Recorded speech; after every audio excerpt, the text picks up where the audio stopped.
आता पाहूया दिवसभरातल्या टॉप 9 मोठ्या राजकीय बातम्या।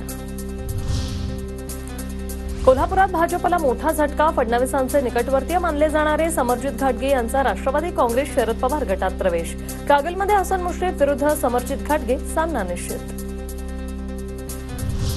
समोरच्या बाजूने महायुतीची ताकद, 5 वेळा आमदार, मंत्रीपद, पण आपल्याकडे पवार साहेबांची ताकद आणि कागलची जनता। कागलमध्ये यंदा 100% बदल होणार। समरजित घाटगेंनी विधानसभेचं रणशिंग फुंकलं।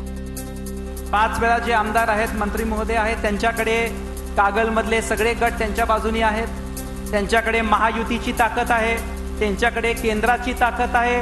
माझ्याकडे आदरणीय शरदचंद्र पवार साहेब आणि कागलची जनता आहे। जंगलाला आग लावली, जंगल पेटल्यावर बिबट्या पळाला, त्याच्या मागे तुमचा गेंडाही पळाला।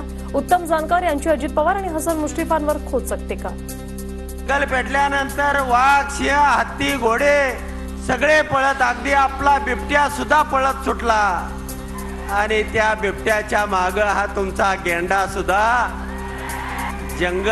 जंगल सोडून पळायला लागला। शरद पवार कोल्हापूर दौऱ्यावर, केपी पाटील आणि AY पाटील यांनी एकाच वेळी घेतली पवारांची भेट।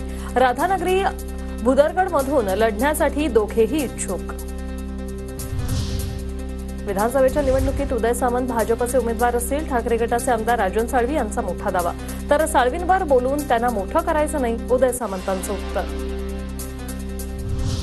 मोदी शहांच्या जीवावर अजित पवारांनी काकांचा पक्ष चोरला।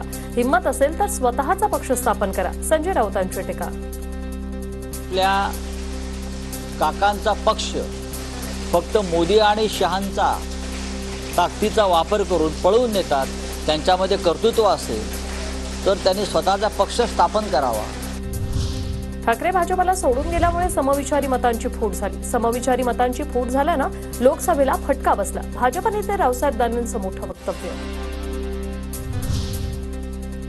मालवण पुतळा प्रकरणातील आरोपी वर्षा बंगल्यात तर नाही आहेत ना? सोबत फोटो असलेल्यांनी शिल्पकारांना लपवलं तर नाही ना? संजय राऊतांचा सवाल। मालवणच्या पुतळ्यासंदर्भात अजूनही ठेकेदार असतील, शिल्पकार असतील, हे फरार नाहीत तर हे वर्षा बंगल्यावर तर लपून बसलेले नाहीत ना? हिम्मत असेल तर आपटेला शोधायला वर्षावर या, मुख्यमंत्री एकनाथ शिंदे यांचं संजय राऊतांना आव्हान।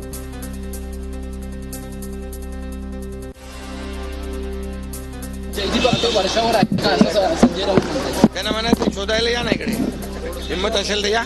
एवढं या छत्रपती शिवाजी महाराजांच्या पुतळ्याचं राजकारण लोक करतायत, हे दुर्दैव